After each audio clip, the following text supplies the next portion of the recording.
What is up, everyone, and welcome to the Shell Part 1 Inferno, commonly known by its Japanese title, Kara no Shoujo. It's kind of a new game, but also kind of not. This is a remaster of the original, which came out quite a while ago, actually. There's a localization for the original up on Steam. There's a localization for Part 2 available on Manga Gamer. But Part 3 never got localized, much to the fans' dismay. But now Shirobune, the publisher, has announced that they plan on doing, remastered releases of the entire trilogy.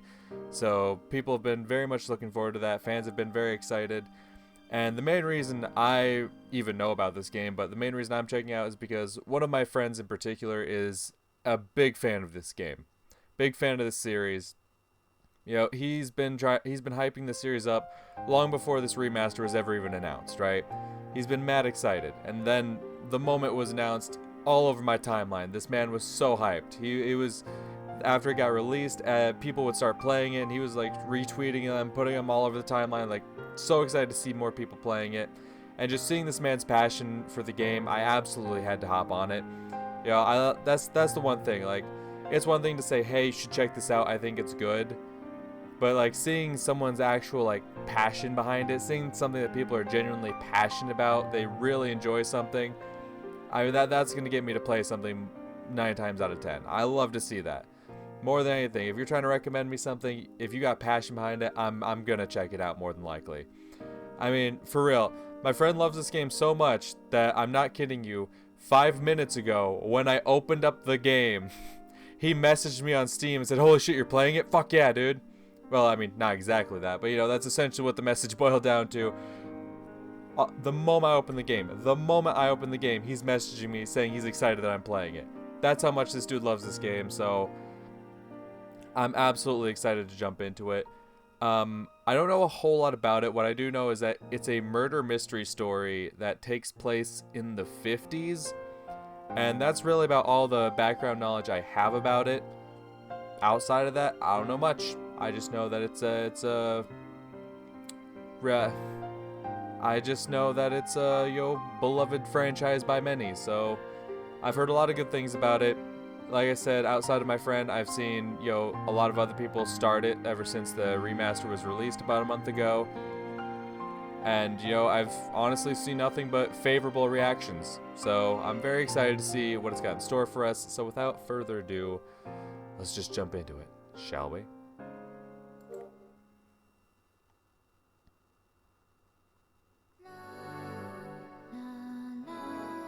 Why does it say Part 2? Let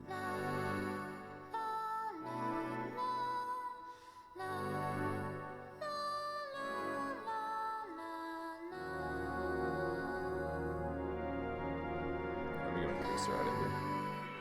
The girl traded a small black egg for a torso. Right arm, right leg, and left leg. So, a body. Did you really need to specify? Whatever. However, she still liked a head. I see. She looked around, but there was no one to be found. How'd she look around if she ain't got no head? I'm just saying. Does she just have a disembodied pair of eyes? How you looking around? Oh dear, what am I to do? Mother will never be whole now, lamented the girl. The fuck? Even if she managed to get her hands on another's head, it could never share her mother's face. Oh, Mother, where could your face be? She asked a large black egg, but there was no answer. Oh, Mother, my mother, in this shell, could your face perhaps be in there? Once that notion took hold, the girl could wait no longer. She placed the giant black egg on the earth before raising a giant black stone. Cease this at once. You mustn't break the shell. But the mother's voice failed to penetrate the shell and reach the girl's ear. The girl swung the giant stone down. With a resounding crack, the large black egg fractured, pieces cracking off. Mother, where could you be? The girl peeled the cracked egg as she gazed into it. However, all she found was a goopy red liquid. Mother, where are you? The girl stuck her hand into the sanguine fluid and stirred it around, yet never felt her mother's head. Liquid leaked out through the cracks in the egg, staining the surrounding earth with each passing second. No, Mother is spilling out. The girl frantically fell to her hands and knees, but alas, it was too late. The ground had already absorbed far too much of the red fluid. No, no, mother!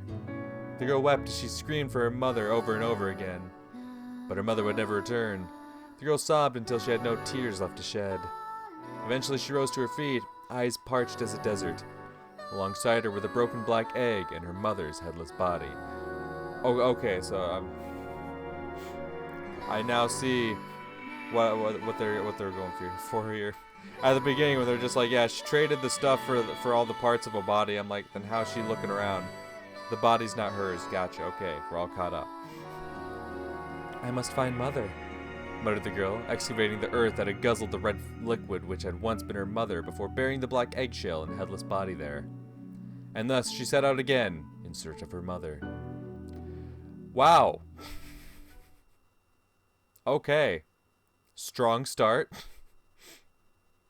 A long journey beginning in purgatory, a grieving soul traverses hell and eventually reaches heaven. Oh, he who seeks the truth and aims for the summit. Abandon all hope, ye who enter here.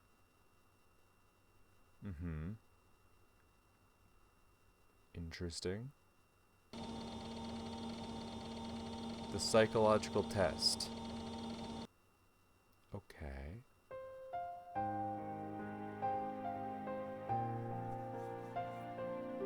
私は絵を描くのが好きだ。描いている時は何もかも忘れていられるから。無心で白いカンバスに向かう。そうすれば描きたいものが頭の中に浮かんでくるような気がして。今私の周りには何もない。人も空気もしがらみも何もかも。ただこの世界に私一人という感覚。鉛筆を動かす。まだ形は見えないけれど、いつかきっとこの白い世界を私の色で埋め尽くせるような気がして。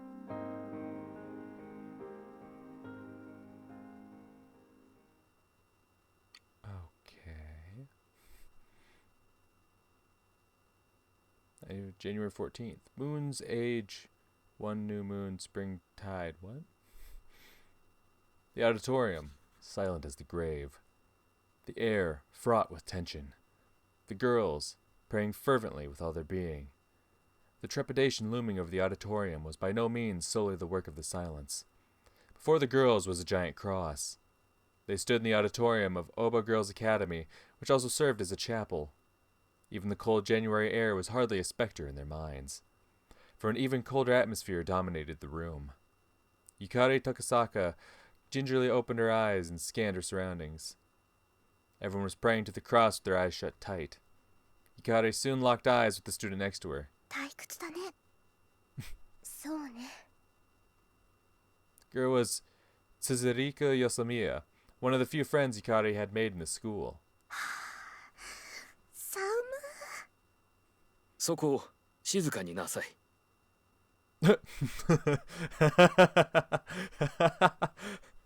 Nah, I love that face though.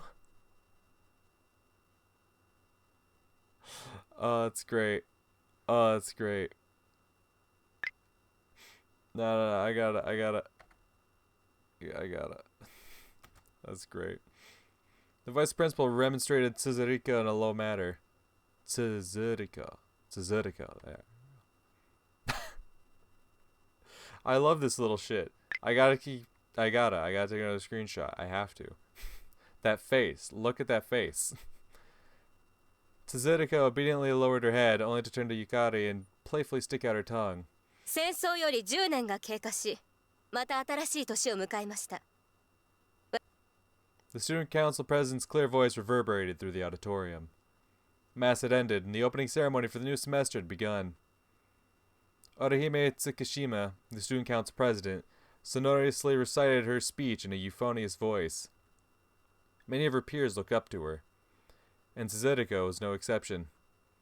Yukari glanced at Tsuzurika out of the corner of her eye to find that her friend was hanging on to Orihime's every word. The older girl must have held a certain appeal, though Yukari didn't quite understand herself. 神の御心のままに我々も精進せねばなりません。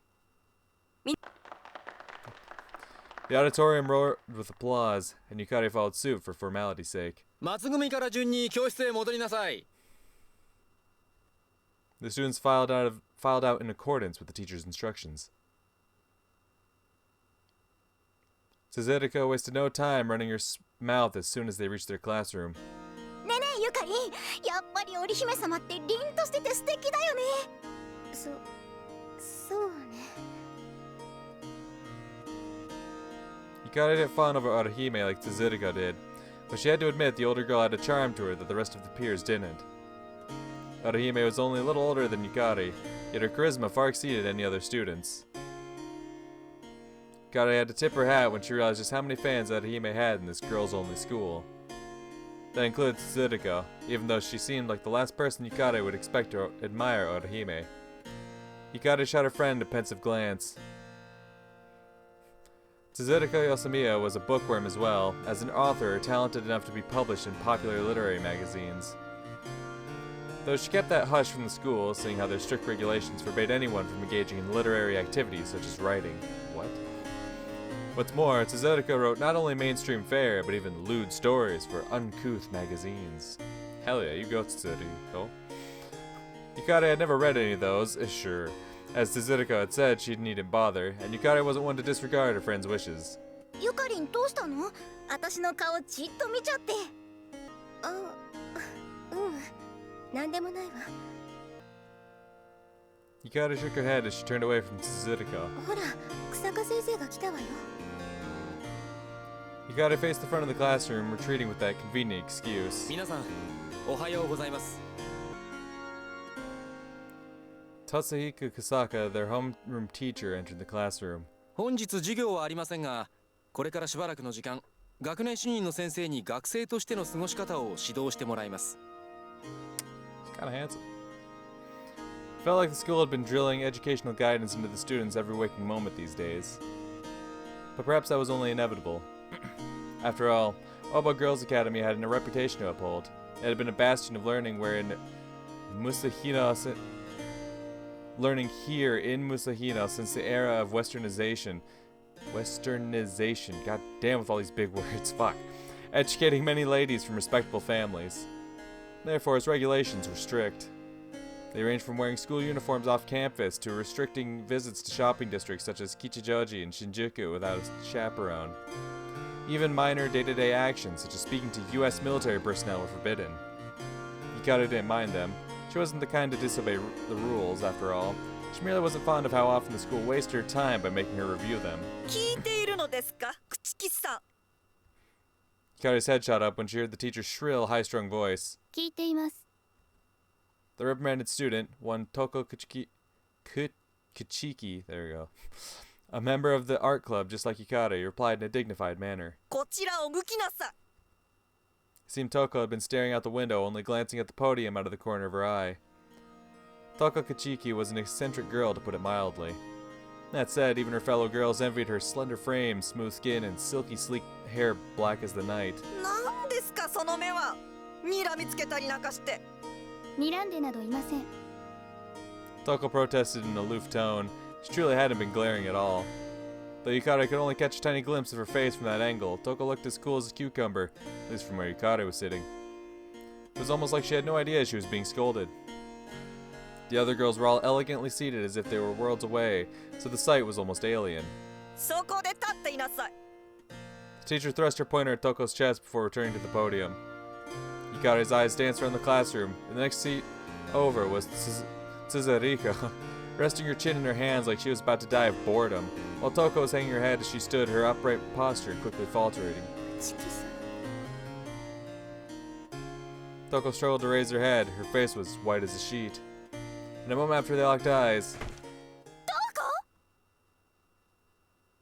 the nearest student, Toko's best friend, Toko Mizuhara, darted over to the collapsed girl. Why are you both named Toko? There's Toko and then there's Toko. Why?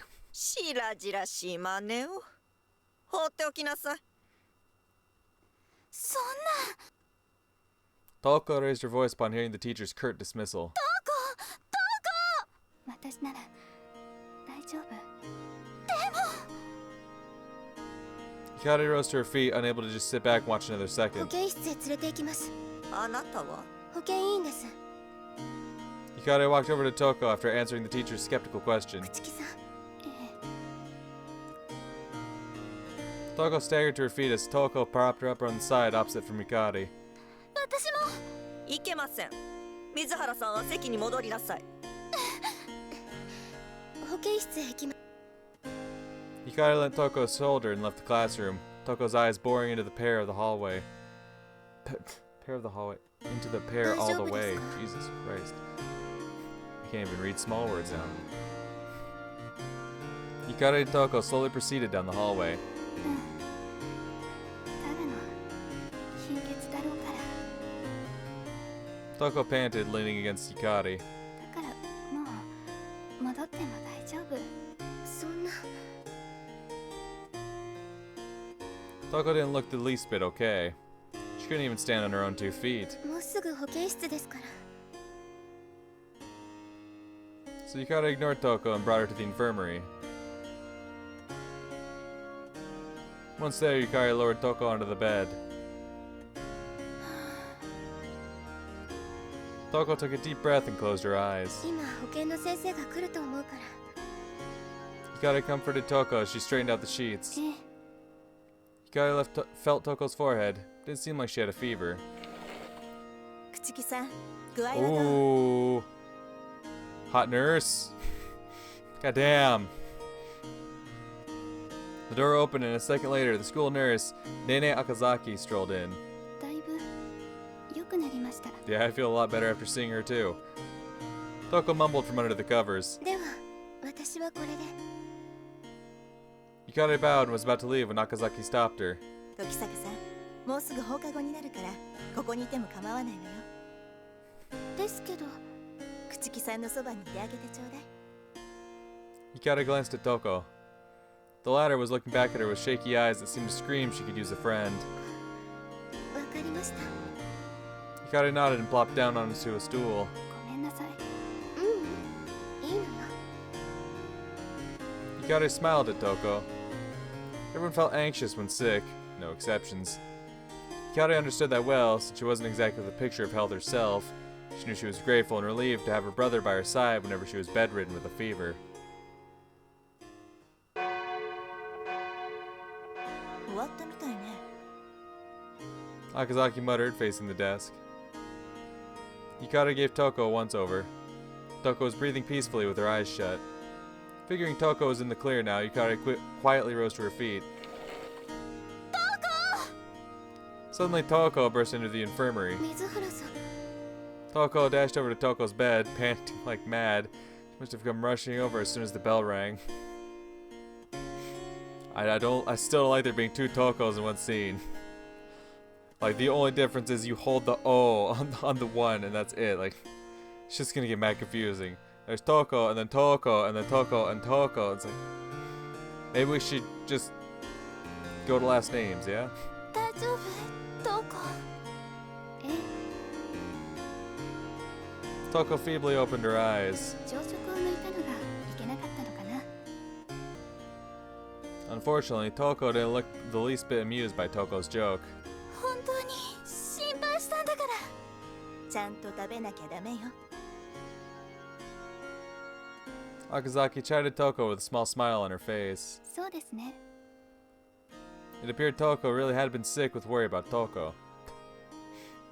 Hikari wondered if it had something to do with how their names were pronounced the same. Y'all got the same name, so, you know, well, essentially the same name. So clearly there's some kind of connection there. Though Toko was also a member of the art club, she rarely spoke to Hikari in class or during club hours.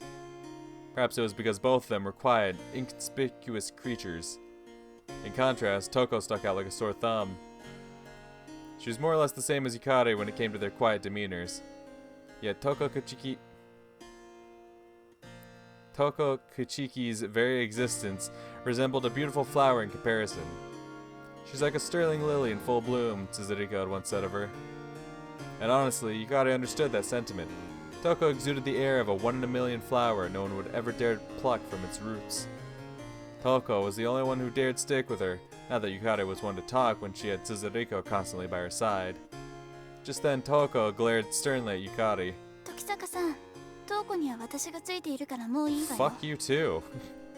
The fuck did I do to you? ええ。 God damn. Asshole. Toko occupied the stool Yukari had vacated and took Toko's hand in her own. それでは、私はこれで。 Yukari left the infirmary to find Tsuzuruko waiting for her. はい、ゆかりのカバン。あ、ありがとう。 Tsuzuruko handed Yukari her bag, grinning without a care in the world. I love Tsuzuruko. I love her face, I love her demeanor, I love her. 元気なさそうだけど、どうしたの？え、そう？ Yukari touched her own cheeks to check, only to belatedly realize there was no way she could tell what her face was betraying by doing so. 気のせいだったかな。 Tsuzuruko scratched her cheek with an embarrassed smile on her face. She was probably being considerate of Yukari, a trait the latter greatly appreciated. ありがとう、つづりこ。 Thus Yukari thanked her in a voice so quiet that the slightest whisper of wind would have drowned it out.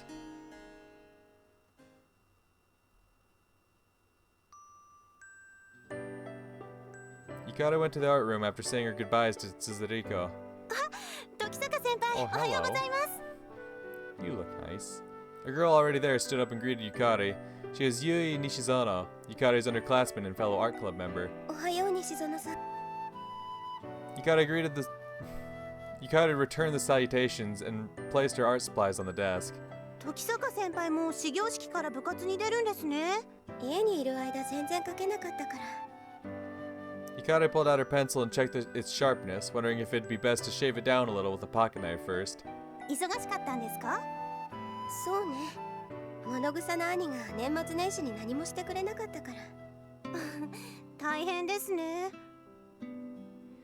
Yui gave her a little shrug in response before displaying her own art supplies on the desk. 両親が亡くなってから随分経つから、もう慣れてしまったけれどね。そうだったんですか。気にしなくてもいいのよ。私も似たような。 Yui's words were interrupted by the clattering of the art room's door. ゆいいる？あ、時坂先輩。 A girl peeked her head through the door and bowed to Yukari. Her name was Ayumi Sato, a freshman in the kendo club. She would stop by the art club frequently since she and Yui were friends. As such, it was only natural that she'd gotten acquainted with Yukari and the rest of the club. 佐藤さん、剣道部は？今日は休みなんですよ。 Ayumi placed her bag down. 冬休み中ずっと部活がありましたから、始業式くらいは休みにしようって。ずっとお正月も？さすがに元日はお休みでしたけれど、2日からはずっとです。 Ayumi said that as if it were only a matter of fact. 剣道部って大変なのね。部活動だけだったらいいのだけれど、ずっと先輩に引っ張り回されていたから。ああ、歩は人気があるもの仕方ないと思うわよ。お手洗いにまでついてこなくてもいいと思うんだけど。Apparently, some people were just into that, though Yukari couldn't quite wrap her head around why. 美術部は休み中に集まることはなかったわね。 Not that Yukari had actually done any herself, that said. 私は少しだけだったらみかんとか鏡餅とかのスケッチだけですけれど。あ、そうだ歩、今度モデルをやってくれないかな。モデル？ええ、もちろんヌードでね。先輩たちには評判になると思うんだ。別にいいけど、高いよ。いくらなら脱ぐ？2万円くらいかな。ほら、去年トランジスタラジオが発売されたじゃない？ラジオか。私だったらテレビの方が欲しいかな。テレビよりも先月出た電気炊飯器が欲しいわ。兄さんに頼もうかしら。先輩って家庭的ですよね。家にいるとそうなってしまうのよ。うん、かもしれませんね。 Yui nodded. 家にいる時でも時間を見つけてカタツムリを描いていればよかったわ。Okay. Just feels like a random thought to throw out there. Man, I wish I found the time to draw a snail. Okay. I don't see how that correlates to the conversation we're currently having, but sure, dude. カタツムリですか？ Yeah. You inched back ever so slightly. 突然変異で右巻きになった左巻きマイマイを飼っているの。右巻きで左巻き。Aimu blinked repeatedly. 時坂先輩は虫とかが好きだから。 But snails aren't bugs. Yui smoothed things over with an awkward smile. 春になればもっと描けるのに。家の近くに大きな池があるから、そこでゲンゴロウやタ Oh, ニシを Jesus. 集めるのよ。 Yukata, you fucking nerd. You know the goddamn scientific name? Come on. ゲンゴロウってなんだかゴキブリみたいじゃありません？全然違うわよ。ゲンゴロウは甲虫だし、ゴキブリに近いのはむしろカマキリやシロアリだから。シロアリはアリじゃないんですか？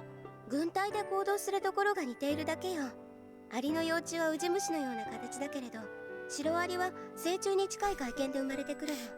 I'm starting to like Yukari less and less. I don't know, I've never gotten good vibes from someone who's really into bugs. あまり聞きたくないです。 Yui swiftly shielded her 昆 ears. 虫学の勉強にもなると思うのだけど、残念ね。 I'd rather not, though. This is a great opportunity for you to learn, but I don't want to. I don't want to learn more about entomology. Keep it away from me. The less I know, the better. All I want to know is if I point to something and ask, hey, if that bites me, am I going to die? That's all I care about. I don't care about scientific names and what's related to what. Like, you can keep that to yourself, Hami. そういう問題ではないと思います。Yeah. そう？とにかくどこかにスケッチに行ければいいので Yeah, すけれどね。 anyway, can we get the subject off of bugs? You hastily changed the topic. Clearly she did not share her schoolmate's fondness for insects. まだ寒いから写生をするなら春になってからかしらね。 Yukari glanced out the window. Though no snow had piled up, the trees had shed their leaves and were shivering in the cold. ですけど、さっき校庭で朽木先輩が絵を描いていましたよ。朽木さんが？ Though Toko drawing on her own was nothing new, it was surprising that she'd already made a full recovery, considering she'd been resting in the infirmary not too long ago. 水原さんはいなかった？水原先輩ですか？すみません。Aimu apologetically bowed her head. そう。 Yukari stood up and headed for the door, worried about whether Toko could handle the cold all by herself. 時坂さん、ちょうどよかった。草加先生。 Yukari swiftly leaned back to avoid bumping into Kusaka as he entered the art room. 先ほどの生活指導の印刷物を渡すのを忘れていましたから。わざわざありがとうございます、先生。 She took the handout and bowed. 朽木さんはまだ保健室ですか？ Kusaka curiously glanced around the art room. 佐藤さんの話では校庭にいるようですけれど、私が渡しましょうか？そうですね。 Kusaka passed Yukari another handout. それではよろしくお願いします、時坂さん。 Kusaka turned around and left the art room. ちょっと朽木さんのところへ行ってくるわね。 Yui looked up with a dazed expression on her face. はい、わかりました。それじゃあ、お留守番よろしくね。 Yukari bade farewells to Yui and Aimu before heading for the schoolyard. Damn, your schoolyard looks depressing as shit. Like, I know it's winter and whatnot, but like, even if those trees had leaves on them, like, ugh. A nippy breeze cut through the broad area. Yukari headed for the shade of the school building, wishing she'd remembered to wear a coat. Toko was sitting there, face to face with an easel. She was so focused that Yukari simply stood in place, unable to bring herself to say a word to her classmate. Toko wasn't there. She must have excused herself so she wouldn't distract Toko.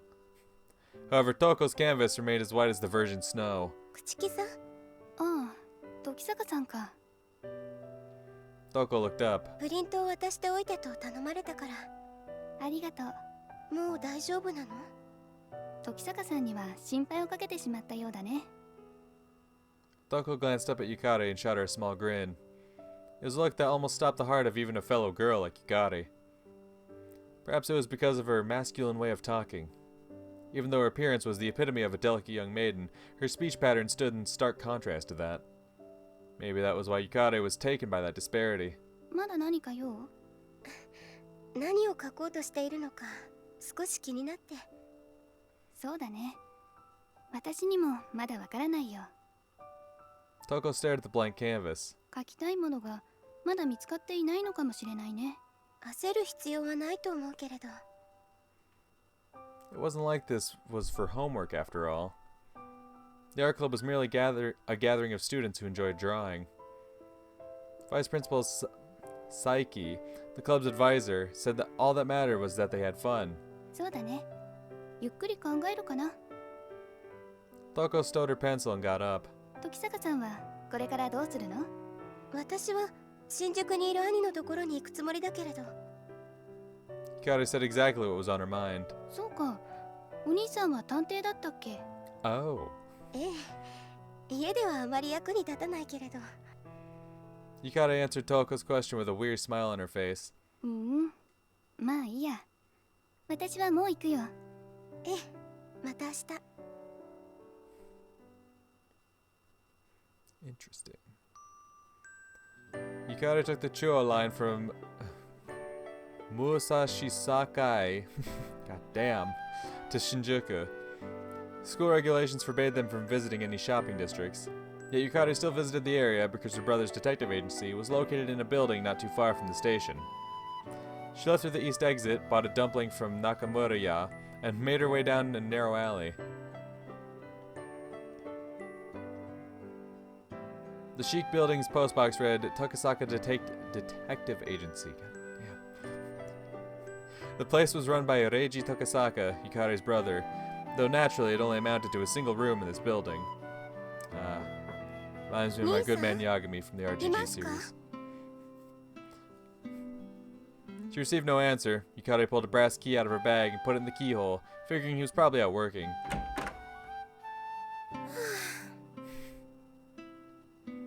Oh yeah. Oh yeah. I'm loving Reiji already. Haven't even met him. Just looking at his office, he already reminds me so much of Yagami from Judgment. I love him. Yukari heaved a deep sigh the moment she saw the room. The floor was practically buried under scraps of paper. Furthermore, a murky ochre liquid had been coagulating in a drinking glass on the table for who knew how long. And that haphazardly abandoned pieces of toast on the plate were probably moldy by this point.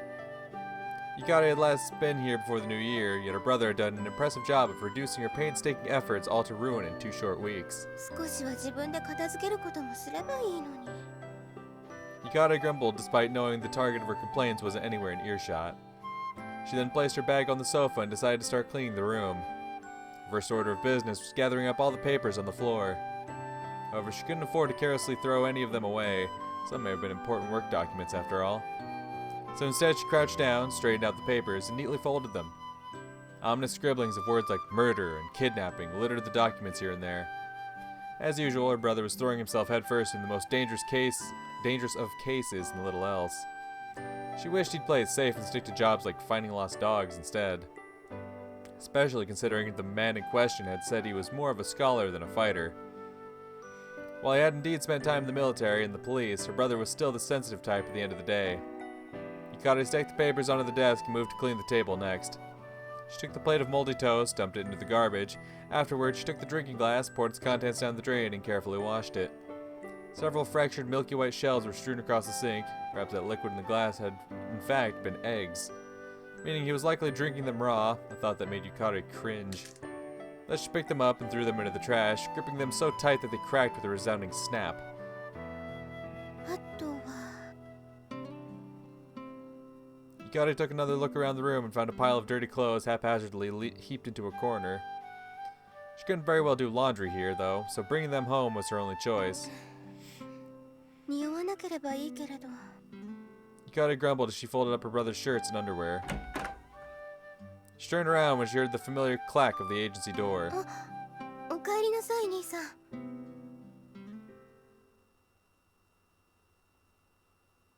Oh, POV change. Interesting. 何をしているんだ？ゆかり。洗って汚れが落ちるかどうか考えていたのよ。少しは自分でお掃除したらどうですか、兄さん。忙しいんだよ。I give the first. Oh my god.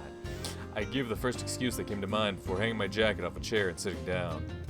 A look around the agency revealed that it was a hell of a lot cleaner. No, just gone back to the way it was a few weeks ago. That was one big ass slob, no questioning that. Picturing how the place would look without Yukari's periodic cleaning sessions gave me the chills. いつもすまないな。いいのよ。兄さんはお仕事で忙しいのでしょうから。Yukari finished folding and took out a paper bag. はい、中華まん。少し冷めてしまったけれど。構わないさ。いただくよ。I was starting to get hungry, and Nakamura-ya's dumplings were tasty even when cold, so she'd get no complaints from me. 兄さん、お仕事は順調？一両日中には型がつきそうだ。I munched on my dumpling. There was this case involving the murder of a millionaire over his inheritance that I had been working on ever since the end of last year. I determined the culprit, so all that was left was to notify the police to get that son of a bitch behind bars. 危険ではないの？ There was a nervous edge to Yukari's voice. ただの調査に危険なことなんてないさ。I gave a disarming smile. No job was ever safe for certain. You never knew around which corners danger was lurking. I knew a guy who'd been reduced to Swiss cheese over a simple infidelity investigation, even searching for a lost cat at its fair share of risks. だったらいい。 Yukari didn't sound any less tense. Seems she didn't have much faith in me.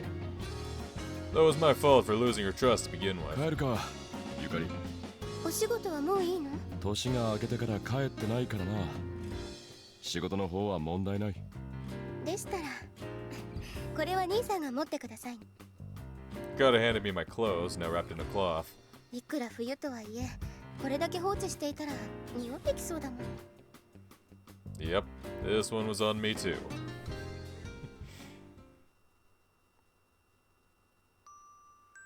We took the JNR line from Shinjuku to Nishi-Ogekubo and headed due north along the Zenpakuji River. You'd find the Tokisakas residence. Yukari and I had lived there all by ourselves ever since we lost our parents in a plane crash a few years prior. Though honestly, I didn't really spend much time at home to begin with. Yukari opened the door and headed inside. お洗濯物は脱衣所に置いてくださいね。その前に着替えてくる。I left my clothes in the living room and slid open the door to my room. It was freezing, hardly a shock considering the place had been uninhabited all day. I quickly donned a kimono and brought my old clothes back to the living room. 夕飯は鶏鍋でいいかしら。ああ、任せる。I mindlessly answered and tried to pass Yukari to take a bath. お風呂に入りたいのでしたら、ご自分で沸かしてく。わかってるよ。I bundled my kimono up and shivered from the cold as I waited for the gas boiler to start spewing hot water.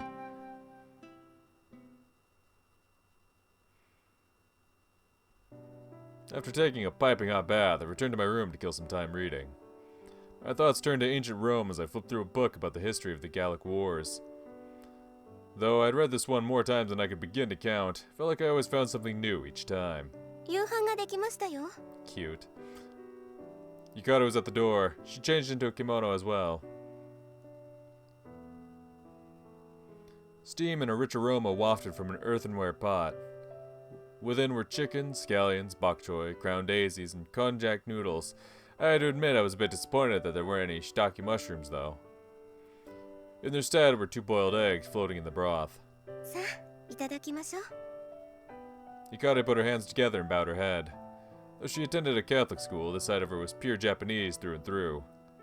I dipped the chicken into a small dish of ponzu. The dish exuded a cozy heat in my stomach, warming me from the inside out. 熱燗でも一杯やりたい気分だな。そんなことを言っても、我が家にお酒はありませんよ。 That's why I wish we had it. Kari's face was totally deadpan. 気分だってだけさ。I talked back as I noisily slurped up the noodles. ごちそうさん。うまかったよ。お粗末様でした。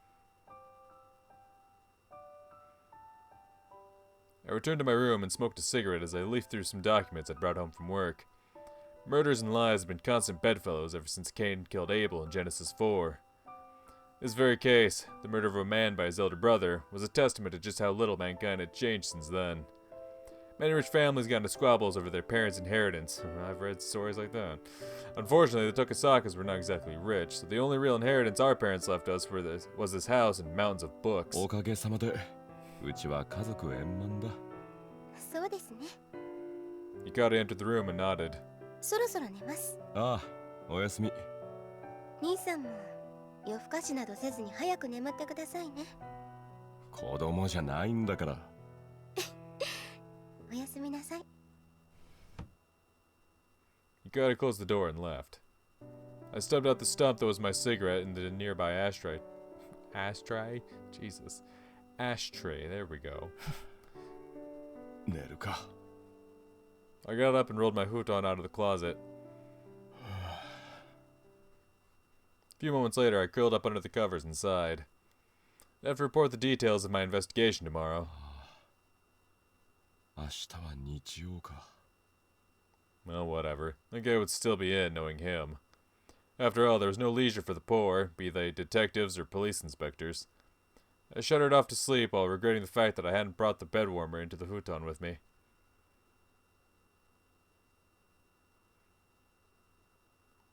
Moon's Age 2. Why is that important? やれやれ。 I heaved a deep sigh and collapsed into my chair as soon as I returned to my office. No sooner did I finish handing in my investigation report than did the police saddle me with another job. あの野郎。元同僚とはいえ、俺を便利屋か何かと勘違いしてるんじゃないのか。 I grumbled with a cigarette in my mouth as I checked the document detailing my new job. 世の中は愛も変わらず殺しばかり。 I was gonna drown under all this work at this rate. It seemed there'd been a shooting in Shimorenjaku, Mitaka, that ended with the death of the manager of a small local factory. I figured it was probably the work of some gangsters. A decade had passed since the war, and the reconstruction that followed was still ongoing. However, there just wasn't enough land to build large factories and new residential districts. Thus, some short-sighted individuals on the seedy underbelly of society assumed they could steal the land if they got rid of the landowner. とはいえ、裏付けも取らないとならないからな。 I got up and put on my coat. Much as I didn't like walking around in the cold, being a detective was all about dealing with the harsher side of life, though that didn't change how it seriously sucked. First order of business was questioning the locals, narrowing down the suspects, and investigating with the intent to arrest. It seemed I had another busy year ahead of me.